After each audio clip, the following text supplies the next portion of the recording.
Esse é o segundo vídeo a respeito da equação E igual a menos grade de φ. Uma vez que nós vimos o significado desse gradiente, vamos explorar um pouco mais essa equação. A gente vai ver qual é a relação geométrica que existe entre campo elétrico e uma equipotencial. Qual a relação que existe entre densidade de equipotenciais e a intensidade do campo elétrico. E depois a gente vai ver o que acontece com uma carga quando ela é colocada numa região onde existe um potencial elétrico. A gente vai ver que acontece exatamente aquilo que ocorre quando a gente analisa usando o campo elétrico. E isso faz com que a vizinhança de cargas carregadas ela pode ser analisada usando o campo elétrico, assim como o potencial elétrico. Vamos lá. A gente viu lá no vídeo 3 desse módulo que a relação entre o campo elétrico e o potencial elétrico é dado por vetor E igual a menos o gradiente do potencial φ. Então, no caso tridimensional, no qual o potencial depende apenas das três coordenadas x, y e z, o gradiente de φ é dado por essa equação. Veja que φ é uma função escalar, uma função comum, mas o operador gradiente aplicado nessa função é um vetor. Vamos ilustrar isso mais adiante para ficar mais claro. No caso unidimensional, ou seja, quando a função depende apenas de uma variável, no caso x, a derivada é uma derivada total e o gradiente da função é um vetor apenas ao longo do eixo x. Ainda em relação a essa equação, como a gente está falando do gradiente, vamos escrever assim: gradiente de φ igual a menos vetor E. Portanto, o módulo do primeiro é igual ao módulo do segundo. Desenhando isso, para o gradiente sempre interessa o valor em um ponto. Vamos supor que o gradiente φ esteja assim, virado para a esquerda. Então, o vetor E vai estar na mesma direção e em sentido contrário, isso por causa do menos que aparece na equação. Agora, num desenho, o tamanho desses vetores tem que ser iguais, pois os módulos são iguais, e o módulo é o tamanho do vetor no desenho. Agora vamos ver qual a relação que existe entre equipotencial e campo elétrico. Vamos pegar então um conjunto de cargas e alguns contornos equipotenciais dessa distribuição. Vamos pegar um ponto na equipotencial aqui da direita. Aqui eu tenho as retas tangentes no ponto e a sua perpendicular. O potencial é mais elevado aqui para o lado esquerdo, nessa região próxima às cargas positivas. Portanto, o gradiente do potencial vai apontar para a esquerda. O campo elétrico é menos o gradiente do φ. Como o gradiente de φ é perpendicular à equipotencial, isso significa então que o campo elétrico E é perpendicular à equipotencial. Então ele fica assim.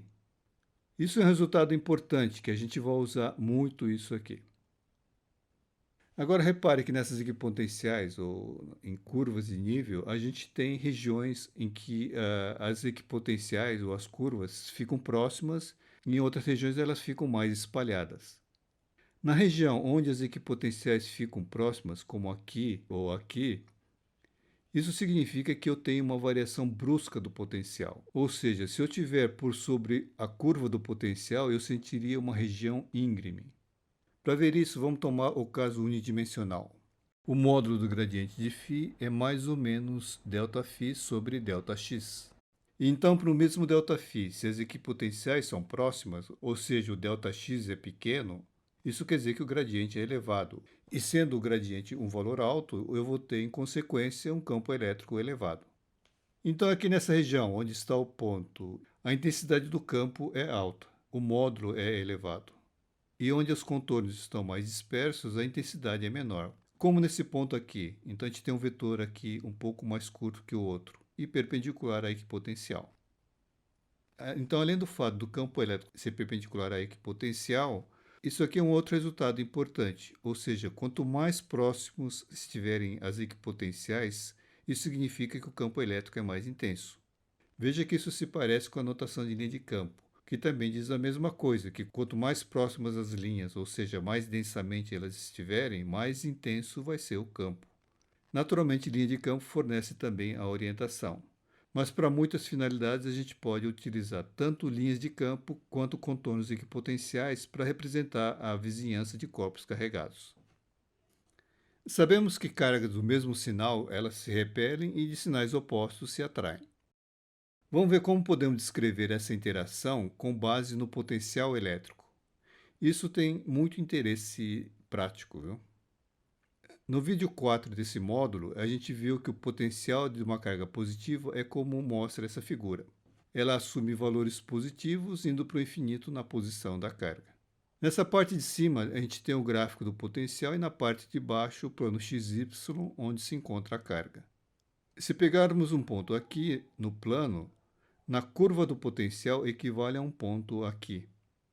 Então, nesse ponto da curva, a subida da curva ela se encontra em direção à carga.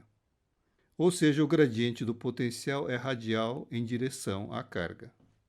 Então, como o E é igual a menos grade φ, devido ao sinal menos, o campo, então, é na mesma direção e em sentido oposto, apontando da carga em direção ao ponto. Nada de novo nisso aqui, nós já tínhamos visto isso antes. Vamos supor, então, que a carga central esteja parada, fixa, e a gente coloca uma carga positiva aqui. O vetor força é carga vezes vetor E. Como o campo elétrico local aponta para fora, a força dessa carga também vai apontar para fora, ou seja, é uma força de repulsão.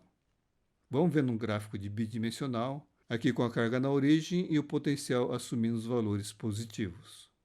Então, se eu colocar uma carga teste positiva aqui, que corresponde a esse ponto na curva de potencial, se eu abandonar a carga, ela vai se afastar da primeira e a gente vê o ponto da curva descendo a rampa. Portanto, em termos de potencial, uma carga positiva se desloca espontaneamente de um ponto de potencial alto para um ponto de potencial baixo. Bom, e para a carga negativa, vamos ver aqui no gráfico 3D, aqui na parte de baixo, a gente coloca a carga negativa, o campo elétrico aponta para fora, então a força agora é para dentro, no sentido da carga central. Então, agora no gráfico bidimensional, eu tenho a carga teste negativa colocada aqui, que vai se aproximar da carga principal, e o ponto da curva vai subir a rampa. Portanto, para a carga negativa, a carga se move espontaneamente de um potencial menor para um potencial maior. Veja que tudo isso a gente deduziu por E igual a menos grade φ. Não foi necessário usar a lei de Coulomb. E usando de novo esse E igual a menos grade φ, você tem uma carga positiva. Em qualquer ponto, eu sei que o gradiente do potencial aponta em direção à carga e então o campo elétrico vai apontar para longe da carga. E a intensidade do campo é igual ao módulo do vetor gradiente. Para outros pontos equidistantes, eu vou ter a mesma coisa. Ou seja, a gente tem então aquela configuração do vetor campo elétrico que a gente conhece para carga positiva. E agora para carga negativa. O potencial assume valores negativos, indo para menos infinito na posição da carga. A gente pega aqui um ponto no plano XY, que no gráfico ou na curva ela corresponde à borda da pirambeira aí. Agora o potencial aumenta à medida que eu vou para as bordas, ou seja, a subida é para fora. Portanto, o gradiente nesse ponto aponta para fora. Se a gente resolver matematicamente, a gente vê que ela é radial, que é ao longo da reta que une o ponto à carga. Então, uma vez que o gradiente aponta para fora, o campo elétrico vai apontar para dentro, em direção à carga. Vamos ver o que acontece quando a gente coloca uma carga positiva.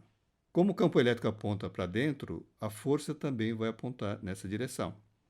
Vamos ver aqui no gráfico bidimensional do potencial, a gente tem isso. Agora, repare que o valor do potencial é negativo. Então, se a carga teste que eu coloquei está aqui, eu soltando a carga, ela se move em direção à carga que está na origem. Veja que na curva o ponto desce o tobogã. Portanto, a conclusão que a gente tira é que se a carga for positiva, ela se desloca espontaneamente de um potencial maior para um potencial menor, que é a mesma conclusão que tiramos anteriormente quando usamos potencial positivo. Vamos ver agora com a carga negativa. Aqui no gráfico 3D, o campo elétrico é radial para dentro, e como a carga é negativa, então a força fica no sentido oposto, para fora. Portanto, uma força de repulsão. Vamos ver de novo pelo gráfico 2D do potencial, a gente tem isso. Então, se a carga teste que coloquei está aqui, uma carga negativa, soltando ela, ela vai se afastar da carga que está na origem. Veja que na curva o ponto sobe o tobogã.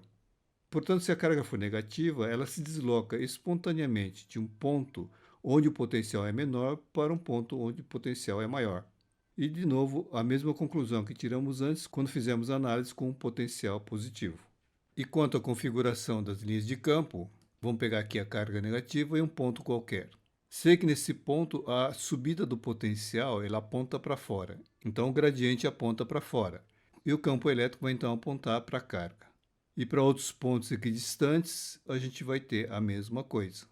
E essa é a configuração do campo elétrico em torno da carga, obtida por E igual a menos grade φ. Agora um resumo para terminar. Então nós analisamos a equação E igual a menos grade φ, que estabelece uma relação entre uma grandeza escalar, que é o potencial φ, e um vetor, que é o campo elétrico.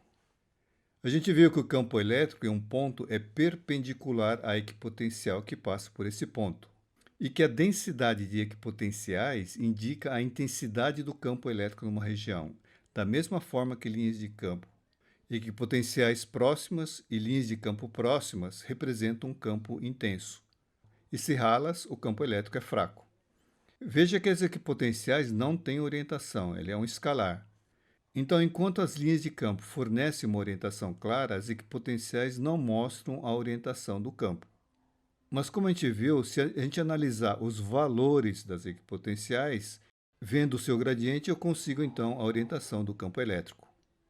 Depois nós fizemos uma análise do movimento de partículas numa região com potencial elétrico. Vimos que para carga negativa, como os elétrons, a carga se desloca de um potencial menor para um potencial maior. E para carga positiva, como o caso do íon, ela se desloca espontaneamente de um ponto onde o potencial é maior para um ponto onde o potencial é menor. É isso aí.